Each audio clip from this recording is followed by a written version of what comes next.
Let me tell you something. Being unbothered doesn't mean you don't care. It means you care differently. It means you value your peace enough not to hand it over to every little moment that doesn't deserve it. You don't need to clap back. You don't need to prove your point. You need to pause. That pause, that's power. That's training. When someone throws you shade, don't plant it, don't water it, don't grow it, walk past it. You've got better things to do, and I get it. We've all got triggers, but here's the truth. Your triggers are your responsibility. They're your emotional gym. So hit those reps, strengthen that muscle, because when you get stronger, you stop reacting and you start responding. Stop letting every text, every look, every opinion become a fire alarm in your head. Not everything is urgent. Not everything deserves a seat in your peace. When you walk into a room, don't ask, do they like me? Ask, do I like my energy right now? That shift, that's when you know you're training. You can scroll without comparing. You can disagree without arguing. You can hear criticism without crumbling. That's the work. That's the skill. Being unbothered is not about pretending. It's about preparing. So show up calm, not because life is easy, but because you've practiced peace like it's your job. Train for it daily. That's how you win. Emotional discipline is louder than emotional reaction. We live in a world that rewards the loudest voice in the room, the quickest clapback, the sharpest response, but that noise fades. What doesn't fade is the person who stayed composed when chaos walked in. Emotional discipline is about knowing what to feel and when to show it. It's not denial, it's control. When you walk into a situation that's messy, charged, and heavy, the person who keeps their cool isn't weak. They're practiced. They've trained themselves to feel deeply without bleeding on everyone around them. That's power. That's a voice that doesn't need to shout to be heard. When you react, you give the other person the remote control to your emotions. They push a button and you jump. That's not strength, that's programming. Emotional discipline is learning how to hold the remote yourself. You still feel the emotion, anger, sadness, frustration, but you pause before you move. You pause before you speak. You don't let the heat of the moment turn into words you can't take back. And that pause isn't weakness. That pause is wisdom. It's awareness. It's you understanding that emotional maturity is not about suppressing the fire. It's about learning how to hold it without burning everything down. We've all been in situations where someone says something out of line. They go too far, they hit a nerve, they try to provoke, and the old you might have exploded, might have yelled, might have matched their energy just to protect your own pride. But what if I told you that silence sometimes is the loudest flex? That holding your composure while someone else unravels is not only strength, it's growth. That's emotional discipline. You see it, you feel it, but you choose to respond with thought, not impulse. And when you do that, you become unshakable in rooms that used to rattle you. There's a difference between reacting and responding. Reacting is instant, it's triggered, it's raw. Responding takes breath, it takes pause, it takes restraint. Not because you're afraid, but because you're focused. Think about how many conflicts have escalated simply because one person couldn't take a breath. Now think about how many moments you can own when you do take that breath. That's the space where emotional discipline lives, in the space between the trigger and your action. That's where your peace is protected. That's where your energy is filtered. That's where your growth is visible, not to prove anything to others, but to prove everything to yourself. People will test you, that's a guarantee. Life will test you, that's a promise. And the goal isn't to avoid the test. The goal is to stop failing it. When you start practicing emotional discipline, you start seeing these tests as opportunities, not to perform, not to impress, but to stay grounded. It's in the middle of a heated conversation that you learn the value of a deep breath. It's when someone disrespects you that you understand the power of self-control, because at the end of the day, your reaction is your responsibility, and that's what separates someone who's easily bothered from someone who's deeply rooted.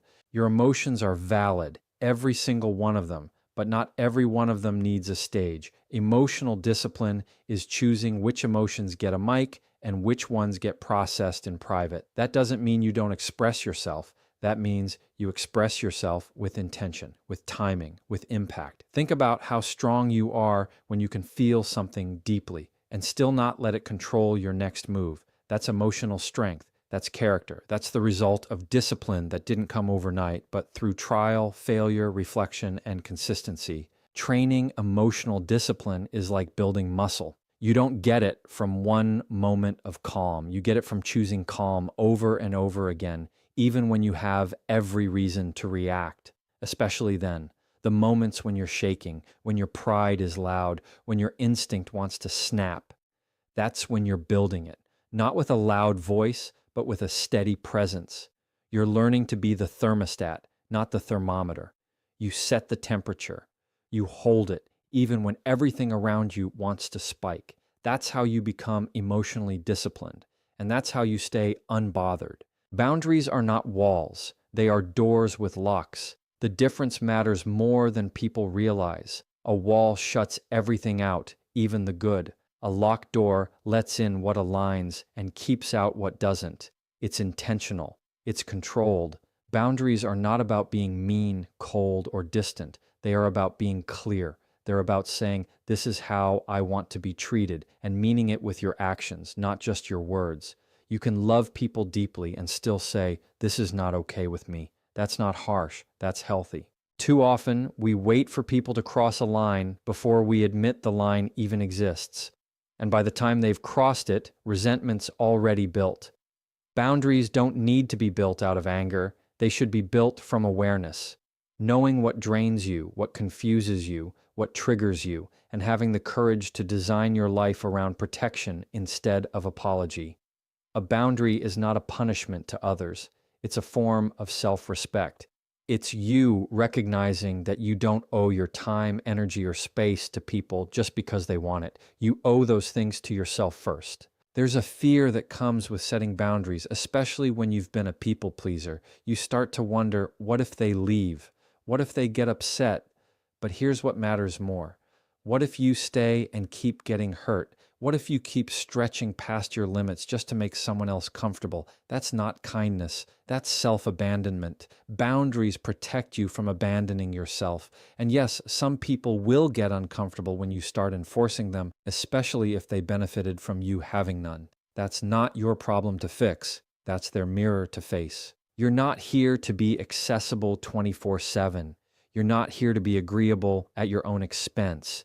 You're not here to be everything to everyone. And when you realize that, something shifts. You stop explaining yourself so much. You stop over-apologizing. You stop negotiating with your own peace just to keep others from feeling uncomfortable. Boundaries bring freedom. They make your yes mean something because your no has weight. They bring clarity to your relationships, to your habits, to your mind. They're not rigid rules. They're flexible filters. They're how you stay aligned with who you're becoming. It's not always about cutting people off. Sometimes it's about changing how close they get. You can still love someone and not answer every call. You can still care and not engage every time they try to pull you into chaos. Boundaries allow you to stay connected without being consumed. They teach others how to treat you, but more importantly, they remind you of how you deserve to be treated. That's where real self-worth shows up, not in what you allow once, but in what you consistently protect. You don't have to shout your worth, just show it by how you move. The hardest boundaries to keep are the ones with people you're close to, family, friends, partners. Because those ties feel deeper, the pressure feels heavier. But that's where boundaries matter the most. The closer someone is to your heart, the more access they have to it, and the more responsibility you have to guard it. It's not about shutting down. It's about showing up with clarity, about saying, I love you and I also love me. When both of those can be true at the same time, that's growth, that's balance, that's where your peace gets space to breathe. There's a version of you that's more calm, more focused, more grounded, and that version has strong boundaries. That version doesn't respond out of guilt. That version doesn't live in burnout. That version doesn't over-explain every decision. You don't become that version by accident. You build it one boundary at a time. You build it by understanding that not everyone deserves a front row seat to your life. Not every invitation deserves a yes. Not every opinion deserves a reaction. Boundaries give you room to protect your energy, not just for others, but for yourself. Not everything requires a response. That truth alone will save you from arguments, anxiety, and exhaustion. Just because something was said doesn't mean it needs to be answered. Just because someone acted out doesn't mean you need to react. Silence isn't weakness, it's strategy, it's awareness. It's a reminder that you don't owe your energy to every invitation to chaos. Every situation doesn't deserve your voice. Sometimes, the most powerful thing you can do is let people sit with their own noise without pulling you into it. That's how you keep your peace from getting hijacked by someone else's storm. Every response costs you something: time, energy, focus. And the truth is, not every moment deserves that payment. When you're always responding, defending yourself, explaining yourself, proving your point, you end up drained.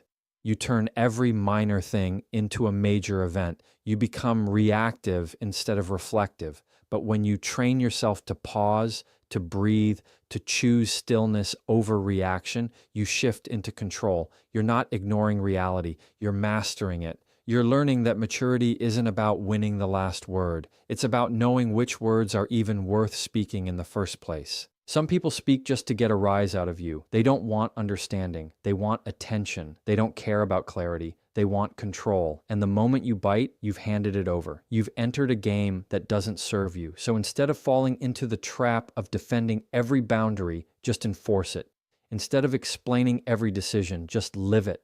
You don't need to type out that paragraph. You don't need to chase closure in every conversation. Peace gets louder when your responses get quieter. It's not silence from fear, it's silence from confidence. You have to ask yourself in every situation, what's the goal here? Is the goal peace or is it pride? Is the goal clarity or is it control?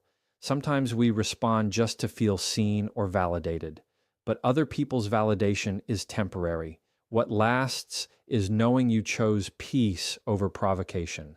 What lasts is knowing you didn't let someone else's energy become your responsibility. That restraint, that discipline is how you stay unbothered. Not because nothing affects you, but because you've learned to choose your battles with wisdom instead of impulse. One of the greatest skills you can build is letting people misunderstand you, letting them create their own narrative while you continue to walk in your truth. You don't have to correct every wrong impression. You don't have to fight every false claim. The more secure you are in who you are, the less noise you feel obligated to answer. Not every jab needs a jab back. Not every shady comment needs a clap back. Let people reveal who they are through their behavior, and you reveal who you are by how little you let it shake you. Choosing not to respond doesn't mean you don't care. It means you care enough about your peace to protect it. There's strength in knowing you could respond, but you don't need to. That's control. That's growth.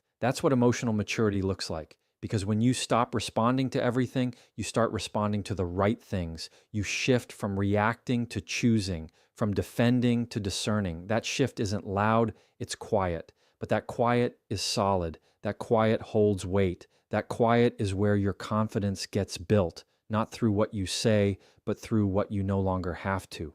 You don't have to show up to every conflict you're invited to. Some things are better left unanswered. Some conversations aren't worth continuing. Some people want you to play a part in their drama. And when you don't, you break the cycle. You become the calm in their chaos. You become the one who chooses peace, not just once, but as a way of life. That choice doesn't come from being passive. It comes from being powerful enough to know your energy is valuable. It's not for sale every time someone pulls at your pride, You can observe without absorbing. That's a mindset shift that changes how you handle everything around you, every room you walk into, every conversation you hear, every energy you encounter. You don't have to carry it. You don't have to make it your problem. You don't have to internalize what doesn't belong to you. Observing is awareness. Absorbing is attachment. And when you absorb too much of what's not yours, you begin to lose your sense of self in the noise of everyone else. That's when peace leaks out. Not because life is chaotic, but because you made someone else's chaos your own. We are emotional sponges when we're not intentional. Someone's frustration becomes our stress. Someone's mood shift becomes our anxiety. and suddenly you're carrying burdens that were never yours to hold. Just because you're empathetic doesn't mean you have to be a container for everyone's emotions. It's okay to be present without taking it personally. You can listen without reacting. You can care without overcommitting. That's not being cold. That's being conscious. It's recognizing that the weight you pick up out of habit is the same weight that keeps you from feeling light in your own life. You can witness someone's pain and still protect your peace. You can see someone's bad attitude and not make it about you. You can be aware of dysfunction without getting drawn into it. The key is remembering where you end and where others begin. Emotional boundaries start with that awareness. You don't need to take on someone's energy to be a good person. You don't have to rescue every struggling soul to prove you care. Sometimes the most loving thing you can do is stand firm in your calm and not mirror their storm. There's a calm confidence that comes with not absorbing everything. When someone tries to project anger onto you, you can recognize it and let it pass. When someone tries to guilt you into something, you can see it for what it is and walk away. This isn't about being numb. It's about being rooted. Rooted in who you are. Rooted in what you value. Rooted in knowing what's yours to carry and what needs to be left where it is. Observation gives you the power to pause. Absorption throws you into the middle of things that don't deserve your full presence. Life moves fast. People project. Energy shifts constantly. If you don't learn to observe with clarity, you'll absorb with confusion. You'll start reacting to things that have nothing to do with your purpose. You'll spend hours replaying conversations that should have lasted 5 minutes. You'll take responsibility for emotions that were never about you. That's how burnout sneaks in, not from what's on your plate, but from what you allowed to land there.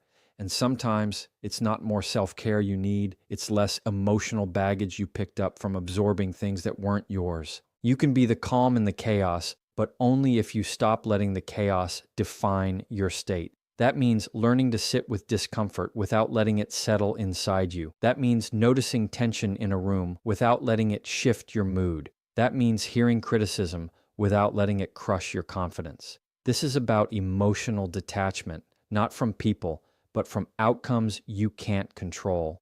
You're allowed to stay solid while everything around you shifts. You're allowed to protect your vibe like it's sacred, because it is. Some people aren't trying to hurt you, they're just hurting. Some situations aren't personal, they're patterns. And when you start to see that, really see it, you stop making everything about you. That's the difference between absorbing and observing. One drowns you, the other empowers you. One makes you reactive, the other makes you reflective. When you observe without absorbing, you move through life with more peace, more focus, and more emotional freedom. You no longer let every room, every face, every word shape your inner world. You keep what aligns and let go of what doesn't. Peace is a daily choice, not a final destination. It's not a one-time fix or a magical moment where everything lines up perfectly. It's not about waiting for all the noise to disappear or for life to get easier. Peace doesn't arrive when the world calms down. It shows up when you decide to calm yourself down every day on purpose.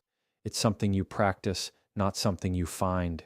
You don't wake up one morning fully unbothered and stay that way forever. You choose to be unbothered in moments where you used to lose control, one decision at a time. Peace shows up in how you speak to yourself first.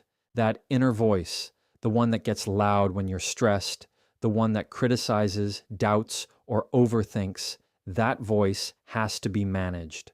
You can't control what the world throws at you, but you can control the volume of your self-talk. Every morning you have a choice to speak with pressure or speak with patience. You can rush into the day reactive and tense, or you can step into it grounded and aware.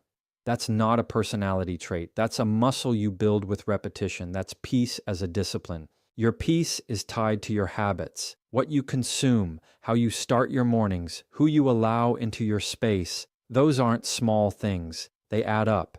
If you're constantly surrounding yourself with noise, distractions, and negativity, it's no wonder you can't feel calm. Peace isn't just about meditating for 5 minutes or taking a deep breath when things get hard. It's about creating an environment that doesn't constantly pull you away from yourself. It's about making small decisions that align with your values, even when no one's watching.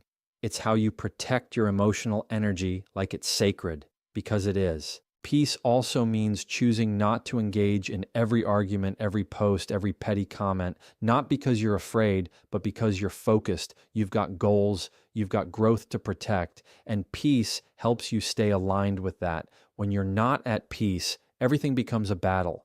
You misinterpret tone, you respond from insecurity, you seek validation instead of clarity. But when peace is your filter, you move differently, you listen better, you speak with intention. You let go of things that used to hook you instantly. That's the result of choosing calm over chaos, not once, but every single time. There will always be something trying to knock you off center. Life doesn't stop sending challenges just because you want peace. People will disappoint you. Things will fall through. You will get triggered. But peace doesn't disappear when things go wrong. It just demands a choice. You can take the bait or take a breath.